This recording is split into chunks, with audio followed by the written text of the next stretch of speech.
한번 좀 보도록 하겠습니다. 여러분 혹시 애양원 교회라고 아세요? 애양원 교회? 애양원 교회라고. 네. 혹시 아직 잘 모르시나요? 네. 이 교회는요, 이 전라남도 여수에 있어요. 이곳이 유명한 이유가 있습니다. 바로 손양원 목사님이라는 분 때문에 아주 유명한 교회예요. 혹시 손양원 목사님이라고 들어보신 분 한번 살짝 표시 좀 해주세요. 네, 그래도 좀 있네요. 이 송양원 목사님 하면 세 가지를 좀 생각해 볼 수 있어요. 먼저는 한센병 환자를 섬기셨어요. 그러니까 성경에 이제 비슷한 질병으로 나병이 있잖아요. 이렇게 살점이 떨어지는 그런 병들 있죠. 그분들을 형제처럼 섬기셨어요. 그래서 이제 사회적으로 차별받고 격리돼 있던 누구도 신경 쓰지 않았던 그분들에게 찾아가셔서 그 항생병 환자들을 정말 자신의 친가족처럼 그렇게 섬기신 그런 목사님이셨습니다. 그리고 다음으로 신사참배를 거부하셨어요. 그러니까 이분이 딱 그 벌써 어느 시대의 분이신지 이렇게 좀 대충 나오죠. 그러니까 일제강점기에 일본이 이제 우리나라에게 신사참배를 강요를 했잖아요. 그래서 이제 손 목사님이 이것을 우상 숭배로 여겨서 끝까지 거부하시다가 결국 투옥 생활을 하게 되시고 그때 그 투옥 생활 때문에 이제 많이 몸이 안 좋아지십니다. 마지막으로 이게 가장 이제 이분의 큰 유명한 일화인데 두 아들의 순교와 용서입니다. 제가 너무 앞에 나와 있나요? 부담스러워. 자, 두 아들의 순교와 용서예요. 1948년에 이제 여순 사건이 있습니다. 그때 이제 이 두 아들 이렇게 이제 앞에 하면 나올 텐데 이제 송동인, 송동신 이제 이렇게 두 아들분이 계셨는데요. 이제 그 여순 사건 때 이제 폭도들이 일어나서 이 두 명의 아들이 총살로 죽게 됩니다. 그래서 이 두 아들을 죽인 폭도 이름이 뭐냐면 안재선이라는 분이에요. 안재선. 이 폭도가 진압된 후에 이 안재선은 체포가 됩니다. 그리고 사형 판결을 받아요. 근데 참 정말 이해할 수 없는 사건이 일어납니다. 송양원 목사님이 그 정부와 군 당국에 탄원서를 제출합니다. 근데 그 탄원서 내용이 뭐냐면 자신의 두 아들을 죽인 그 청년, 당시 그 폭도 청년 안재선이 청년이었는데 그 청년을 용서해 달라는 거예요. 용서하고 내가 먼저 용서하니 사형하지 말고 살려달라는 요구를 이 송영호 목사님이 하십니다. 그렇게 해서 안재선 씨가 이제 사형 면제를 받고 나오게 됩니다. 그리고 송영호 목사님께서 그 분을 찾아가서 꼭 안아주시면서 그를 양아들로 삼아요. 여러분 이 일로 이 송양호 목사님은 사랑의 원자탄이라는 별명을 갖게 됩니다. 여러분 송양호 목사님이요 이 안재선 씨를 양아들로 삼으면서 이렇게 기도하셨다고 해요. 아주 유명한 10가지 감사 기도인데 우리가 한 절 한 절 좀 함께 좀 읽어봤으면 좋겠습니다. 함께 1번부터 읽어볼게요. 시작. 나 같은 죄인의 혈통에서 순교의 자식이 나게 하셨으니 하나님께 감사합니다. 허다한 많은 성도 중에서 어찌 이런 보배를 주께서 하필 내게 맡겨주셨는지 주께 감사합니다. 세 번째, 삼난 삼녀 중에서도 가장 아름다운 두 아들을 바치게 하셔서 감사합니다. 한 아들을 순교도 귀하거늘 하물며 두 아들이 함께 순교했으니 더욱 감사합니다. 예수 믿다가 와석종신, 이게 누워 죽는 것이에요. 그것도 큰 복이라 하거늘 전도하다 총살 순교 당하였으니 주님께 더욱 감사합니다. 여섯 번째, 미국 가려고 준비하던 두 아들, 미국보다 더 좋은 천국 갔으니 암신되어 감사합니다. 내 아들 죽인 원수를 회개시켜 아들 삼고자 하는 사랑하는 마음을 주신 하나님께 감사합니다. 내 아들의 순교의 열매로 무수한 천국의 아들들이 생길 것을 생각하니 감사합니다. 이 같은 역경 속에서도 8가지 진리와 하나님의 사랑을 찾는 기쁜 마음, 여유 있는 믿음을 주시니 감사합니다. 마지막 10번째, 이렇듯 과분한 축복 누리게 되는 것을 감사합니다. 자, 여러분 어때요? 참 하나하나 읽을 때마다 그 아버지 어떤 심정이, 하나님 앞에 그 심정이 좀 느껴지지 않으시나요? 마치 예수님이 십자가에서 아버지 저들을 용서해 주시옵소서, 저들은 자기들이 무슨 일을 하는지를 모릅니다 라고 그렇게 기도하셨던 것들, 그리고 스데반 집사님이 돌에 맞아 죽으면서도 자신에게 돌을 치는 자들을 용서해 달라고 했던 그 모습과 참 닮아 있지 않나요? 이 송량호 목사님의 영성과 그 삶에 대해서 좀 더 알고 싶으신 분들은 이 송량원 기념관과 이 송량원 목사님의 그 순교 기념관이 이렇게 두 개가 있는데 그거를 꼭 한번 방문해 보시기를 바랍니다. 여러분, 송량원 목사님의 용서 어떠세요? 정말 말로 표현할 수 없는, 그 누구도 감히 따라하지 못할 신앙의 실천이라 생각되지 않으시나요? 그런데 여러분, 한편으로 이것이 만약에 우리에게 요구하는 신앙의 용서의 전부라면 너무 부담스럽지 않아요? 도전할 엄두도 안 나지 않아요? 여러분의 어떤 가족을 죽인 사람을 양아들로 삼는다? 어떤 나의 양 부모님으로 삼는다? 여러분, 앞서 말씀드린 예수님과 스데반 집사님은 성경에 등장하는 인물입니다. 수천 년 전 사람이에요. 우리와 문화도 달라요. 그래서 어떤 신앙의 교훈을 우리가 알 수 있어요. 그래서 그렇게까지 와닿진 않을 수 있어요, 피부적으로. 그런데 여러분, 송량호 목사님은요, 저와 여러분과 같은 한국 사람입니다. 1950년대 분이니까 80년 이제 되신 분이긴 한데, 우리처럼 이 땅에서 태어나고 국 좋아하시고 밥 먹고 김치 먹던 분이십니다. 그런데도 여러분 좀 괴리감이 느껴지지 않으세요? 우리는 누가 나한테 말 한마디 잘못해도 며칠이 힘들고 꼴 보기 싫고 정말 분통이 터지는데, 자기 아들들을 죽인 사람을 손재선이라는 그 이름을 새롭게 안재선에서 손재선으로 자기의 양아들로 삼아서 그런 용서, 이것이 어떻게 가능할까? 정말 충격적이지 않나요? 여러분, 우리도 누군가를 용서해 본 경험이 살면서 한 번쯤은 있을 거예요. 그렇기 때문에 용서가 사실 쉽지 않다는 것을 잘 알 겁니다. 그런데 여러분, 기독교 신앙의 중심이 뭐예요? 사랑과 용서예요.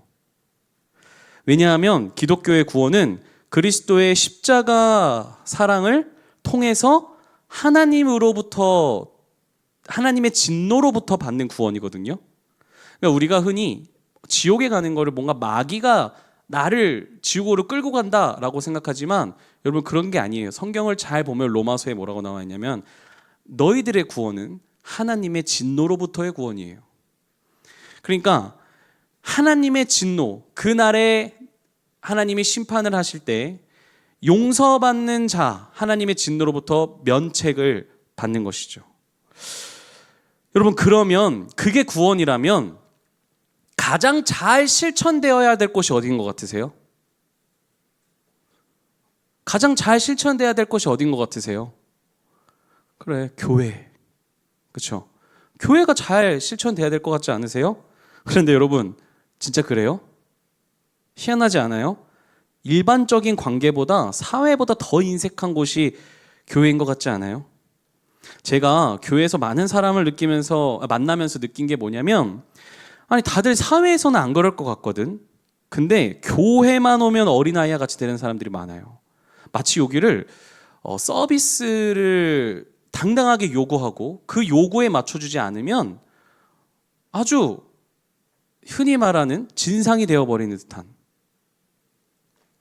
사회에서는 참고 견디고 책임을 감당하고 타인과의 관계 대처나 정말 자기보다 윗사람한테 예의도 잘 지키는 그런 사람들이요, 이상하게 교회만 오면 쉽게 서운해하고 쉽게 내려놓고 쉽게 관계를 놓아버리고 기본적인 예의조차 무너지는 모습들, 그런 모습들을 봐요.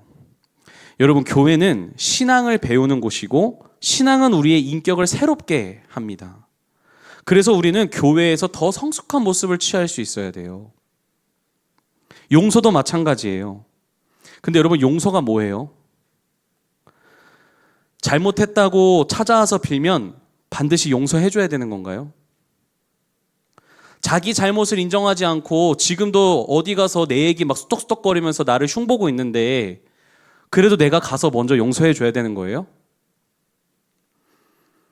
또 아무 일 없다는 듯이 내가 용서를 했다면 그 사람한테 아무 일 없다는 듯이 그냥 웃을 수 있어야 되는 건가요? 그게 용서인가요? 용서를 했다고 생각했는데 갑자기 어느 순간 다시 억울한 마음이 찾아오면서, 그럼 그게 용서한 건가요? 여러분, 사람의 마음이라는 게 참 복잡합니다. 각자의 성품, 상황마다 다를 수 있기에 제가 무엇이 용서다라고 정확하게 답은 드릴 수 없지만, 여러분 적어도 성경에서 말하는 용서가 무엇인지는 알아야죠. 그래서 우리가 이것에 대해 생각을 하고 오해가 있다면 좀 풀 필요가 있는 것 같습니다. 그래서 오늘 오해와 진실 7번째, 용서라는 말씀을 가지고 여러분과 나누려고 하는 거예요. 여러분, 우리가 흔히 가지는 용서의 오해 중 하나는요, 그냥 없었던 일로 하자, 덮어버리자 라는 것입니다. 베드로전서 4장 8절에 우리가 잘 아는 말씀이 있어요. 사랑은 허다한 죄를 덮는다. 아주 유명한 말씀입니다. 그리고 오늘 본문에 베드로가 용서에 관한 질문을 할 때 예수님이 이렇게 말씀하시죠. 7번을 70번까지라도 해라.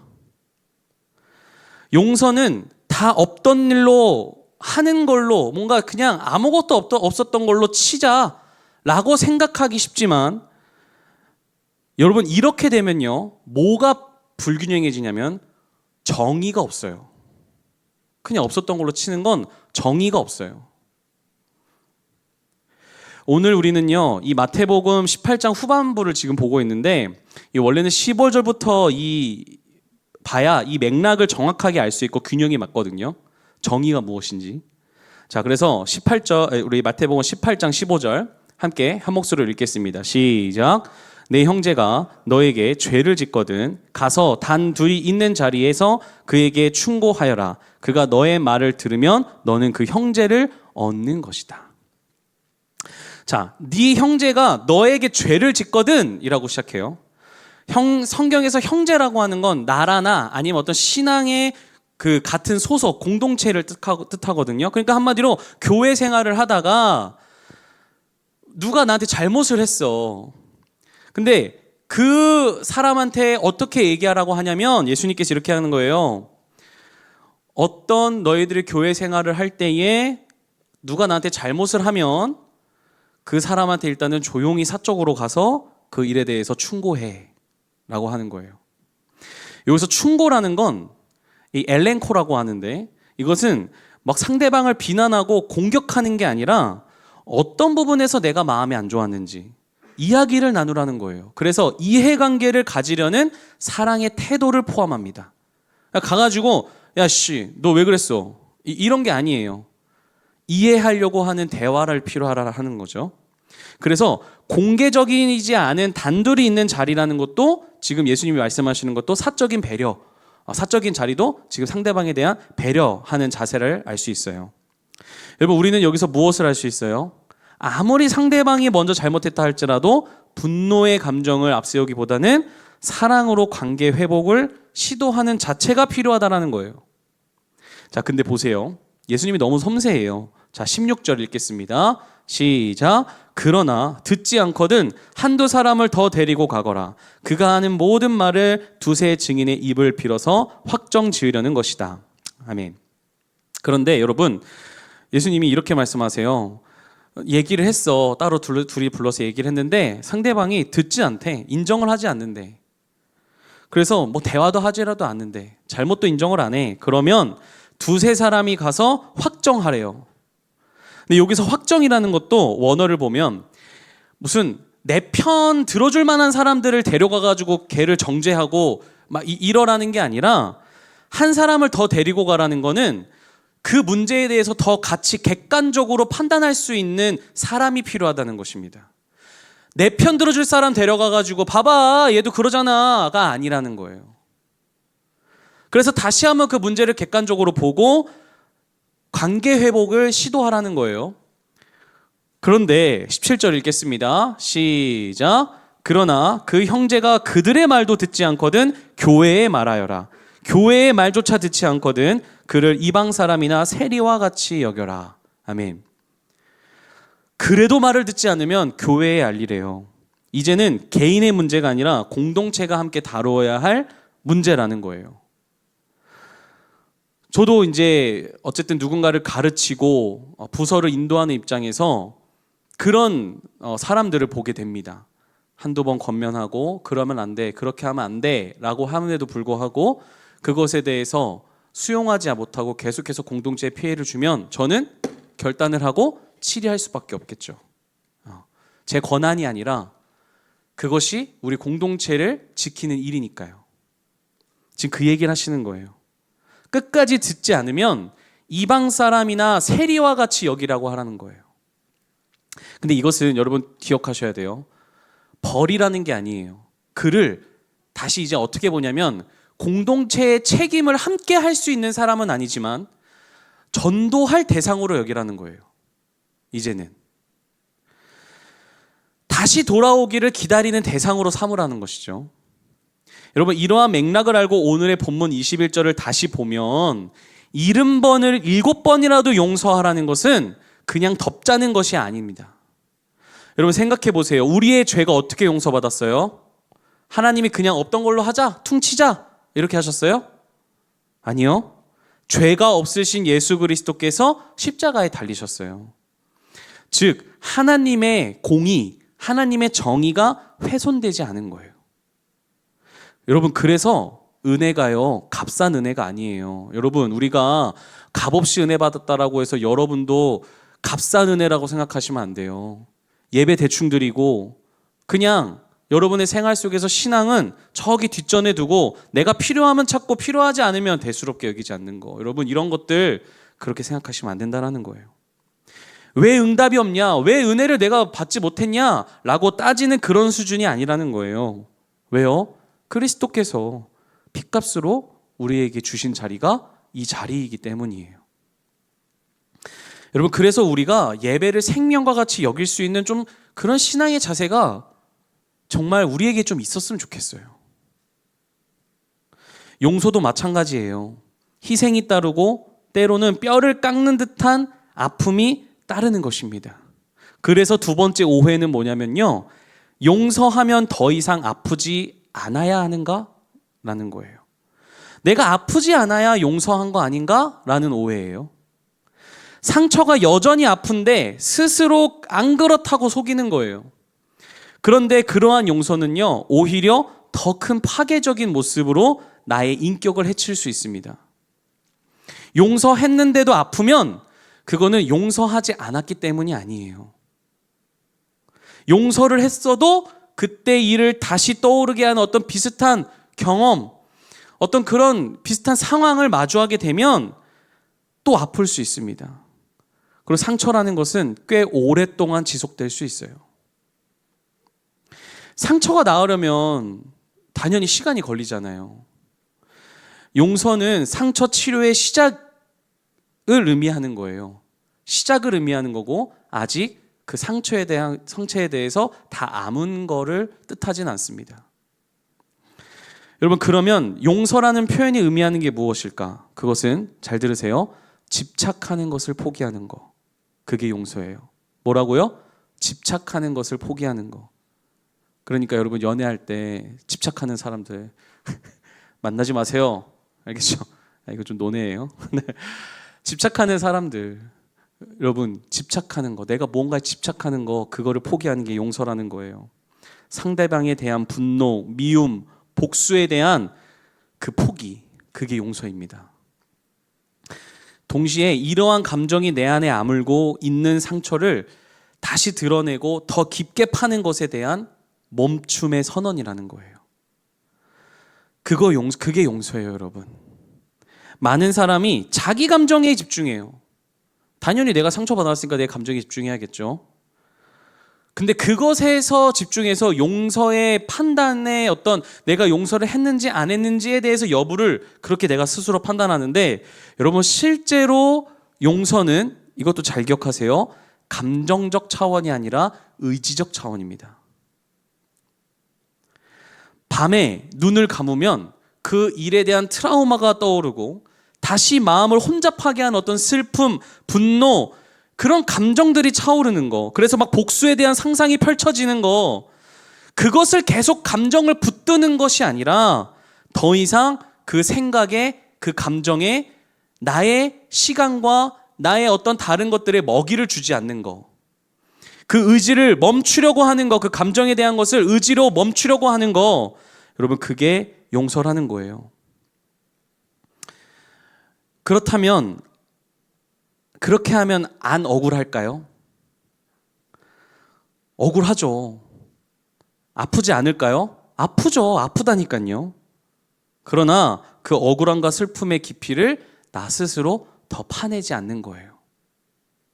그게 용서입니다. 여러분, 우리는 용서하면 다시 거리낌 없이 상대방을 볼 수 있는 어떤 그런 이상을 생각하죠. 근데 그게 가능한 부분도 있는데 우리는 다 다르잖아요. 용서의 지점이 다르단 말이에요. 성향마다 다르고, 왜 연애하다 보면 싸우면 지금 당장 화해해야 될 사람이 있고 좀만 시간이 필요한 사람이 있잖아요. 그렇죠?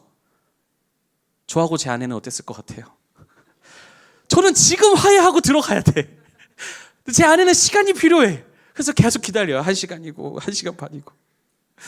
그러다가 이제 됐어? 말 좀 대화 좀 할까? 미안해요. 네, 그랬어요. 그러니까 제가 말하고 싶은 건 다 용서의 지점이 다르다라는 거예요. 그 차이가 있다는 거, 시점이 다 다르다라는 거죠. 그래서 여러분 대부분 이 오랜 시간 서먹서먹할 수 있고요. 본래의 관계로 돌아가지 않을 때도 많아요. 그런데도 그게 용서일까요? 네, 용서라는 거예요. 여러분, 만일 올바른 용서가 전과 같아지는 것을 의미한다면, 그러니까 내가 누구랑 싸웠는데 내가 용서를 했어. 그래서 그 사람과 사이가 다시 그 싸우기 전으로 돌아가는 것을 의미한다면, 그것이 전부라면, 여러분 그러면 용서해야 되는 대상이 만약에 이 세상에 없을 땐 어떡해요? 그 사람과의 연락이 닿지 않으면 어떡해요? 용서는요, 내 의지의 결단이기 때문에 상대방 없이도 가능한 거예요. 그래서 세 번째 소주제는 용서는 반드시 화해인가입니다. 용서는 일단은 화해라는 전제 조건이 반드시 성립될 수 없다는 거예요. 용서가 항상 화해로 연결되는 건 아니라는 것입니다. 나는 용서해도 상대방이 받지 못할 수 있다는 거예요. 그래서 용서는 반드시 어떤 대상과의 화해, 그것보다는 나 자신의 내면에 깊숙이 뿌리내린 나라는 감정과의 화해입니다. 그게 중요해요. 나하고 화해하는 거예요. 그래서 용서는요, 더 많은 경우 나 자신을 위해서 필요한 거예요. 왜냐하면 상대방에 대한 감정을 지니고 있는 것은요, 그 감정을 내가 상대방에서 어떤 그 감정을 지니고 있잖아요.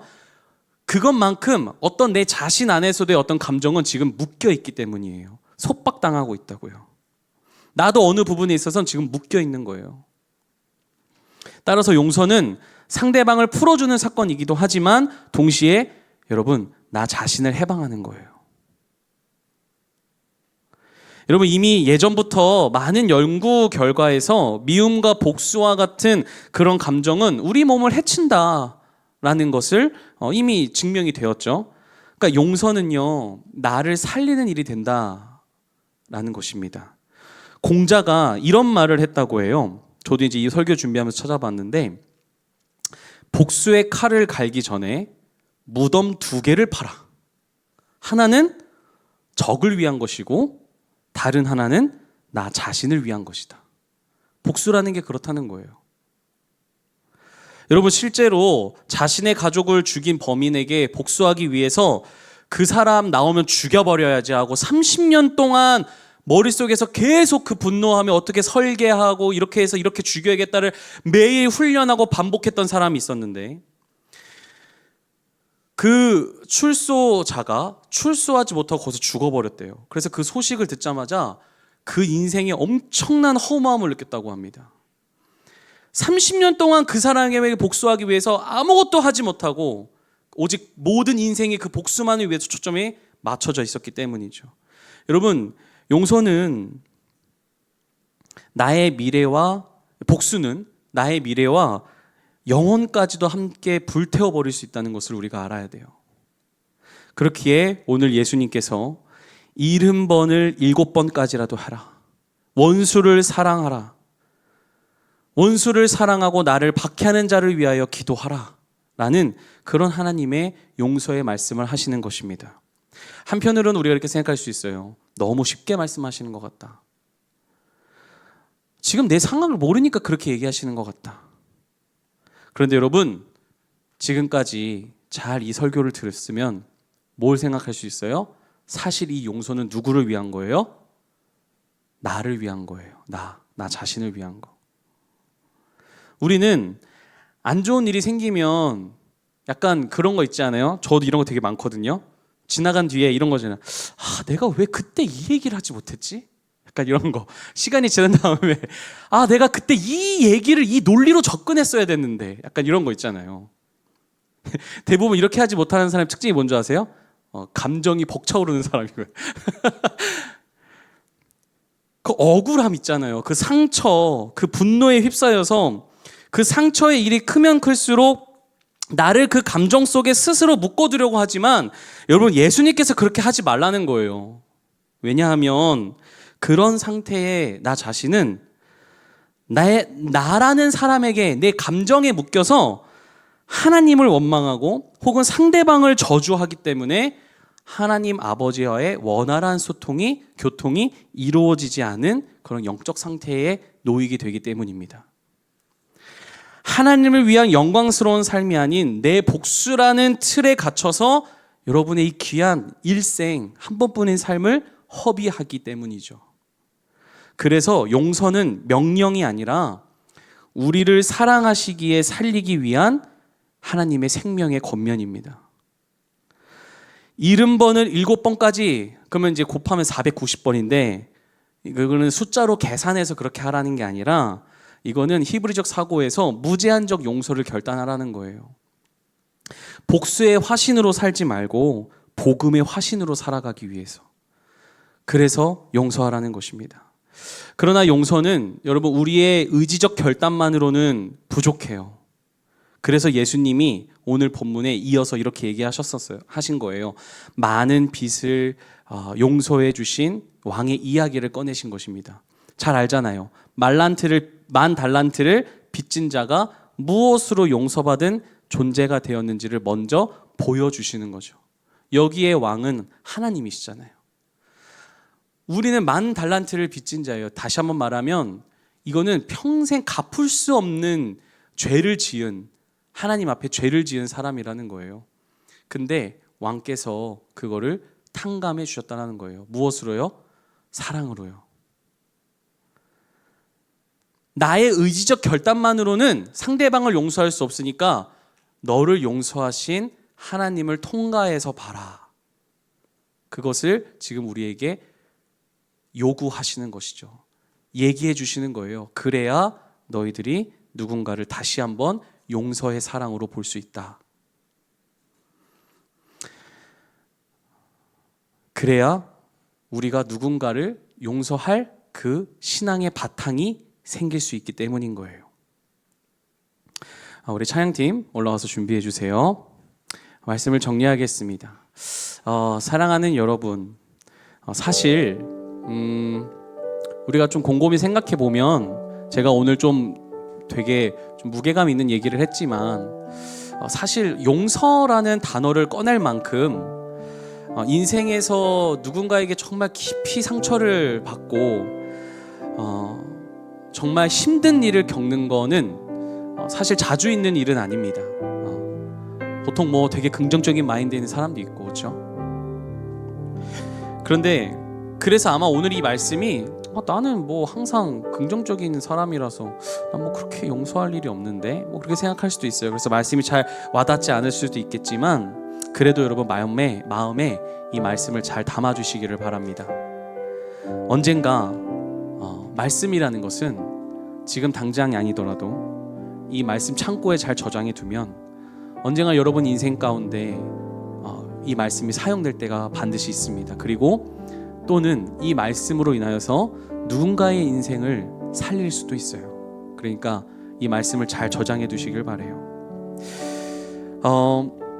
이제 송양원 목사님의 이제 막내 따님이 계시거든요. 그 막내 따님의 간증의 이야기를 마지막으로 하고 마치려고 합니다.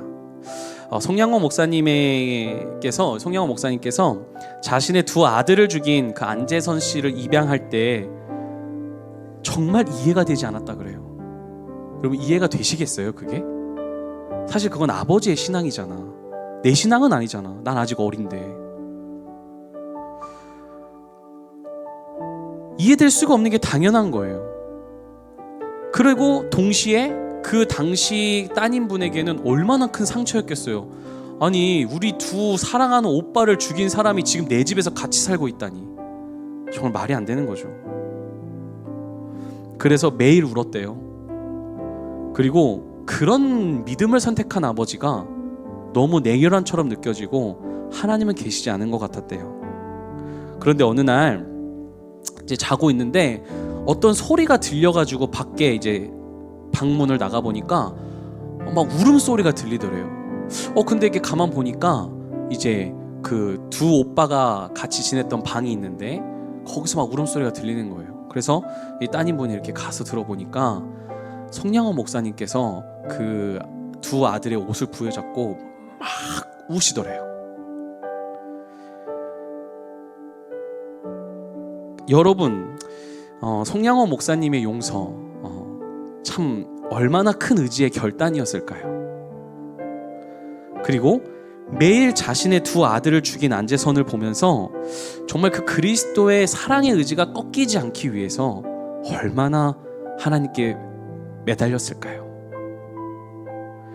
감히 상상도 할 수 없습니다. 그 눈물의 기도를. 여러분, 송양호 목사님이요, 단 한 번도 안재선 씨를 차별한 적이 없대요. 정말 자신의 두 아들처럼 똑같이 여기셨다고 합니다. 그게 그 따님의 간증이에요. 이후 이 손 목사님이 돌아가시고 이 따님은요, 이제 세월이 지난 뒤에 아버지가 그렇게 하신 이유를 깨닫게 되었다고 합니다. 이렇게 말씀하시더라고요. 그 영상이 있어요. 여러분도 나중에 유튜브 한번 보세요. 이렇게 얘기하세요. 만일 아버지가 그렇게 하지 않으셨으면 우리 남은 형제들은 평생 그 안재선을 원망하고 살았을 것입니다. 그리고 하나님을 외면했을 것입니다. 그래서 지금은 아버지를 이해하고 하나님께 감사합니다. 그 사랑은, 그 송양호 목사님의 사랑은 안재선 씨에게 가족을 선물해 주었습니다. 그리고 안재선 씨는 결혼도 하고 아들도 낳았는데 그 아들이 바로 안경선이라는 분이세요. 사진 한번 띄워주시겠어요? 네. 이 안경선 씨는 나중에 이제 자기의 아버지가 두 아들을 죽인 살인범이라는 걸 알게 됩니다. 그런데 그보다 더 큰 그 송양원 할아버지의 사랑에 완전히 감화되셔서 나중에 예수 그리스도를 인격적으로 영접하고 이제 목사님이 되세요. 그리고 지금은 이 손 목사님께서 이제 손 목사님의 그 발자취를 따라가기 위해서 부룬디에서 한센인을 돌보는 선교사로 헌신하고 계시다고 합니다. 여러분, 분노와 미움, 여러분, 복수의 열매는 결코 이러한 사랑의 결과를 맺지 못합니다. 그러나 용서는 나에게나 누군가에게나 놀라운 복음의 열매를 맺게 합니다. 우리가 송양원 목사님처럼 사랑의 원자탄은 아니더라도 우리의 삶에서 삶의 용서의 물풍성 정도는 던져볼 수 있지 않을까, 그런 결단, 그런 의지가 좀 우리에게 있기를 바랍니다. 이 시간 함께 찬양하고 기도하겠습니다.